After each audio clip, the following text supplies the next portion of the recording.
so I guess I stand corrected. You can, in fact, put orange on a New York Yankee card. Let's not close out another week in Topps Project 70. But at the end of the day, we should have had all of the cards released today or none. And not to add insult to injury, last night's Field of Dreams game, that was the most watched baseball game in over 16 years. So talk about a marketing miss when it comes to the card art business. But welcome to my channel. My name is Chris, otherwise I'm on Twitter and Instagram is at CRT_sportscards. And you want to visit my redesigned website for Project 70, that is simply CRTsportscards.com. Any number that I reference on this show can be viewed and researched on my website. But now that we're at the end of another week in this set, what are the important things you need to know headed into the weekend? We did this morning see the print runs from the Tuesday card, so thankfully Topps here is a little more on top of their game.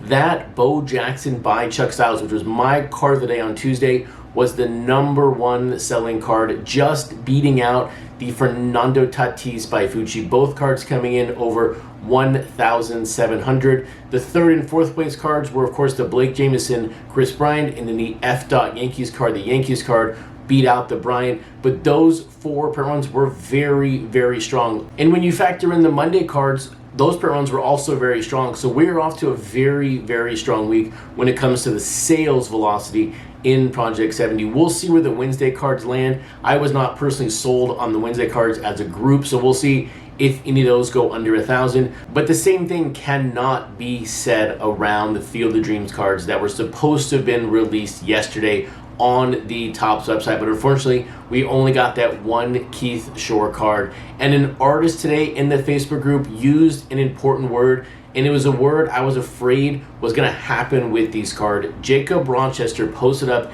in the Facebook group this exact card and used the word scrapped. He goes, "This card was scrapped. Here is what was supposed to be released." And so we have gone in 48 hours from these are going to release tomorrow to now these are delayed about a week to now tonight they're scrapped. I hope the artists that were supposed to have released a card, we've seen F Dots and now we've seen Rochester's, I hope the artists release the images of the cards that were supposed to have been released. These of course are never going to get released. The artists are never going to bite the hand that feeds them, but maybe in the future, maybe down the road, these may exist in a physical form. I don't think it's very likely, but that Rochester card, the Frank Thomas, the Derek Jeter, wow. But now, I am a half glass full individual when it comes to Project 70. Maybe Jacob Rochester means that particular image was scrapped. Maybe there's another variation coming out. Maybe these cards are still going to be released next week. Of course, in my opinion, that's going to be way past the fact of being relevant in baseball. Also, if you have not seen my Thursday night video where I talk about this more in depth, definitely check that video out. But we will see what happens. The key here is I do not have any insider information. I am just reading what people post on social media, trying to clue in on what could happen. But instead of focusing on what cards we may never be able to own, let's focus in on the cards that released today on Friday the 13th in Project 70. And leading the way for us today is none other than the #1 selling artist in this set. We have Alex Pardee with his Dave Parker, followed up by Jeff Staple, who is releasing a Ronald Acuna Jr. Batting third is going to be Matt Taylor with his Mickey Mantle. And then batting cleanup, we have Keith Shore with his Bryce Harper. And if you're curious, Alex Pardee has sold to this moment over 113,000 base cards of Project 70. The second place artist is Lauren Taylor, but she is at only, and I use the word only because we're comparing it to 113,000.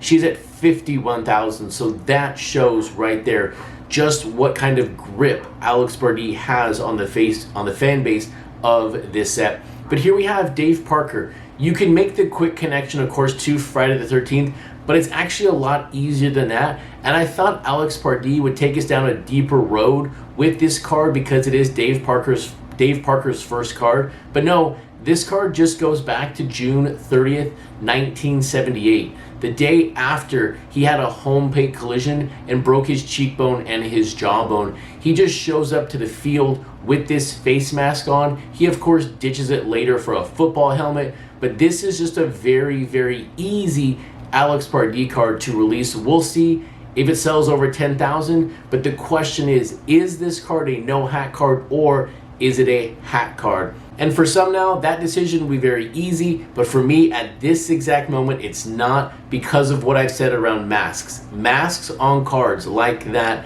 Alex Pardee, Pete Alonso, that is a hat, but we can see the hair. But also now, let's talk about the second card that has a mask on, but you can see the hair. We have Jeff Staple with the 12th Acuna in the set, the 25th Brave, and the 11th time we've seen 1982 Topps get used. This to me is the true Friday the 13th card, because I don't think I've seen a photo with Acuna with a mask on. But when you go back to Jeff Staple right now, if you're a fan of his, jump over to his website, readartdepartment.com. If you've been a fan of his bird cards, there is a companion card right now available for just $50. Very, very nice pricing on a companion card that'll ship in the next 3 to 4 weeks. But back to the subject at hand. Are these two cards hat cards? Are they no hat cards? I think right now it's actually 50-50. That Acuna by Staple, that face mask goes over the forehead into the hair. That is a hat in my book. So that card is not going to be part of the no hat series. But the Dave Parker by Alex Pardee, the face mask ends right about here. You have the full head of hair. That right now is a no hat card. So you win some, you lose some, but that Parker will now be added to my collection. And so it's only fitting that the day we have the #1 artist release a card in the set, we have the tied for first most released player. This is now Mickey Mantle's 16th Project 70 card, courtesy of Matt Taylor. That's tied with Mookie Betts for most in this set. And it's hard to believe that we didn't even know Mickey Mantle could exist in the set until card number 77. There's been a tremendous run on Mantle, but the key question here is, does this card work? This card does work in my opinion because it fits perfectly with what Matt Taylor is presenting us in Project 70. His set flows so very well together. Even though I may not be collecting it personally, the aesthetics of it look great. This card is going to look great in foil, and it also proves the point that you can put orange on a Yankee card and make it look fantastic. On Tuesday I said if F. had put orange on his Yankee card, it wouldn't make any sense, but you know what? Just 3 days later, I'm wrong, and I love being proved wrong because that means I learned something. But now closing out the week for us is going to be my card of the day on Friday. It is going to be the Bryce Harper by Keith Shore. And it's very rare for me to highlight a Shore card like this, but I think what he's done with this card blends so very well the sports card market, the real baseball card world, and the card art world. You have, of course, Harper here in a Phillies card, but on the bottom left, he has used 2012 as the inspiration year. And if you ask yourself, why does that matter? When you think about sports cards right now, what are the iconic rookie cards? You have cards from Update, Topps Update to be exact here. You have 2011 Mike Trout. You've got 2012 Bryce Harper. You also have 18 Update with Acuna, with Soto, with Ohtani. Update is an iconic brand because that's typically when the rookie cards get released who have been called up in the year. It's not going to happen this year, but what has Keith Shore done here? He has taken the debut date of Harper in a Phillies uniform and made this card work. And so for me, I like it because it blends the two worlds so perfectly well. And so another week has come and gone in this set. We did have a lot of players that we have seen a lot this year get released again this week. We will see what happens next week, but this will now conclude your Friday daily download for Topps Project 70. I hope everyone has a great weekend, and I'll see you back right here on Monday night where we start a brand new week in Project 70.